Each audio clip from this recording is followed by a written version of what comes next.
Bonjour, à la présentation d'un oracle, oracle Jandala le Normand. Accédez à votre lumineuse énergie intérieure pour libérer votre pouvoir intuitif. Édition Erol, donc ça se trouve dans une boîte très colorée, comme ceci, une boîte cloche. Dedans, il y a un livre de 128 pages en couleur et 40 cartes. L'oracle Jandala le Normand vous invite à découvrir les 36 cartes divinatoires de la célèbre Mademoiselle Lenormand, enrichies de 4 cartes supplémentaires, toutes inspirées de l'association du Zandacle et du Mandala. 2 arts graphiques aux vertus médiatives afin de déployer votre intuition. À l'aide de mots-clés, de nombreuses propositions de tirage et d'interprétations riches en symboles, initiez-vous à l'art divinatoire en toute simplicité. Les cartes empreintes d'énergie lumineuse et parées de couleurs chatoyantes vous aideront à partir à la découverte de vous-même et répondront de façon claire et intuitive à toutes vos interrogations, quel que soit le domaine concerné. Nous allons regarder à l'intérieur. Alors, il est possible que les cartes ne soient pas dans l'ordre parce que je les ai purifiées par avance. Donc ici, c'est une boîte cloche rose toute simple. Voilà. Donc, vous avez également le petit livret, donc de 128 pages. Donc, nous allons regarder vite fait. Alors, il est composé de 36 cartes, bien entendu, avec 4 cartes qui symbolisent la construction, la régularité, le concret et le travail.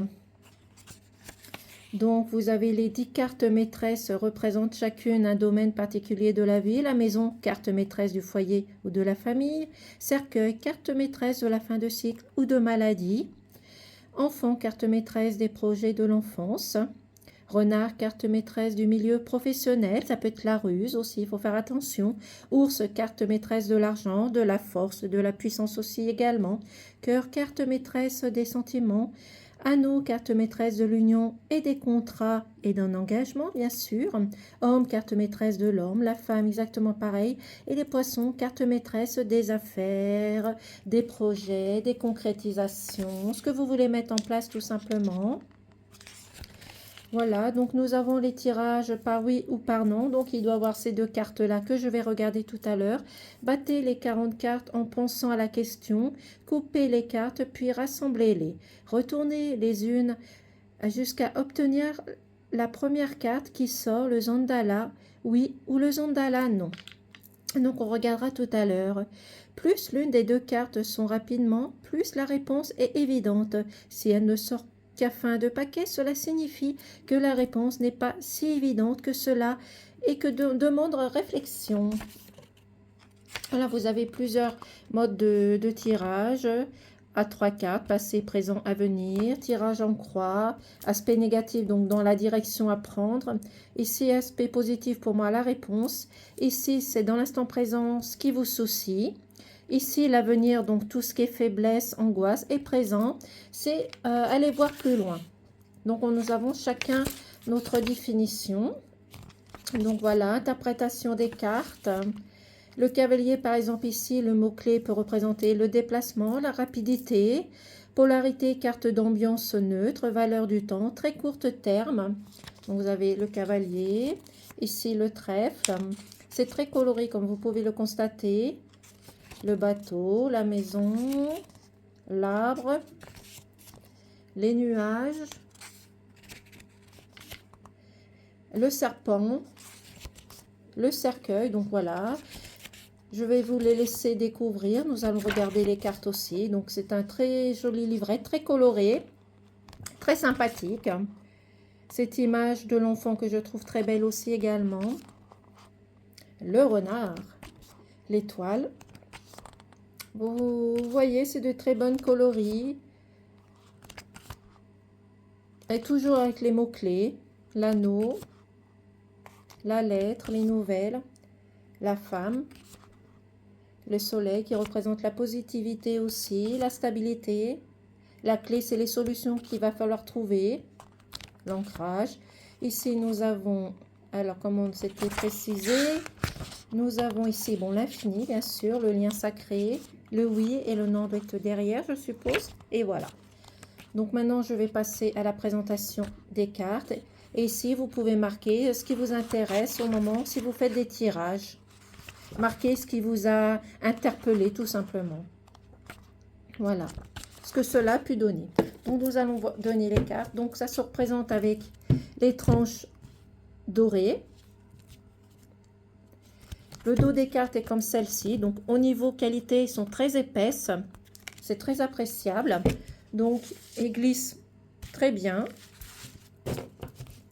Dans ce sens, elles glissent très bien. Et vous voyez, elles sont très colorées les cartes. Très jolies cartes. Donc maintenant, je vais vous les montrer. Nous avons la lettre. Ici, avec les mots-clés, message écrit, proposition, document. Je vous laisse découvrir les mots-clés. Nous avons l'homme ou le consultant. La femme ou la consultante. Le lys, ce qui représente la pureté, la sagesse, peut-être une paix intérieure aussi également.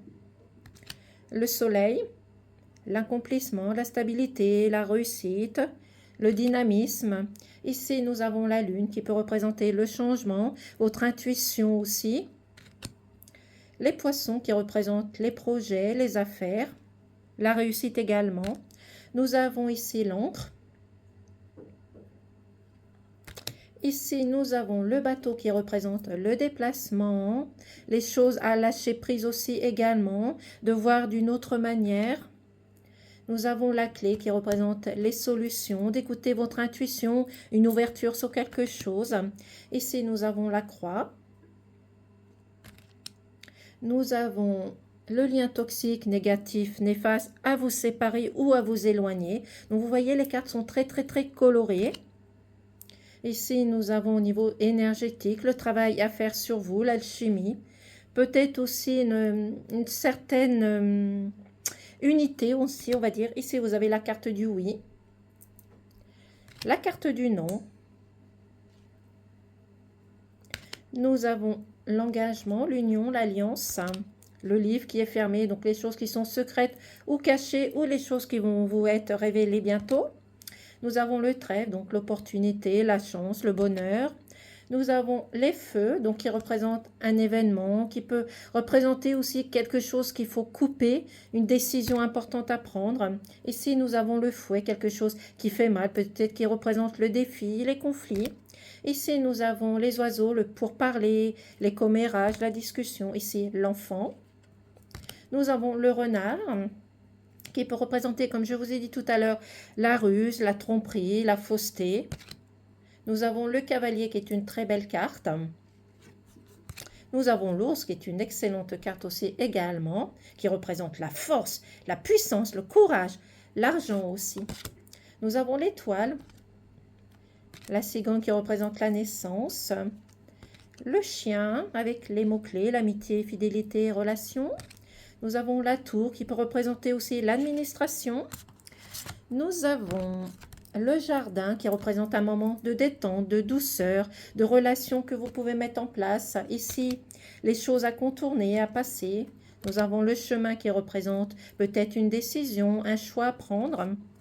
Nous avons les souris. Nous avons le cœur qui représente la passion, les sentiments, les relations et peut-être une harmonie. Ici, nous avons l'arbre. L'arbre, ça peut représenter la santé, la patience, l'ancrage. Ça peut représenter aussi les racines, vos aïeuls, les défunts aussi également. Nous avons les nuages, les intempéries. Le serpent. Alors, le serpent peut représenter bien sûr la manipulation, mais peut représenter aussi la guérison, le moral, et aussi représenter quelque chose de positif aussi, pas spécialement que de la jalousie pour moi. Ici, nous avons le cercueil. Nous avons le bouquet qui représente le cadeau, la célébration, une réussite, une récompense, peut-être un épanouissement sur quelque chose. Et nous avons la maison qui représente la famille, la sécurité, le foyer et aussi un logement où vous vous sentez comme dans un cocon. Voilà la présentation de cet oracle. Je vous souhaite une excellente journée. Au revoir.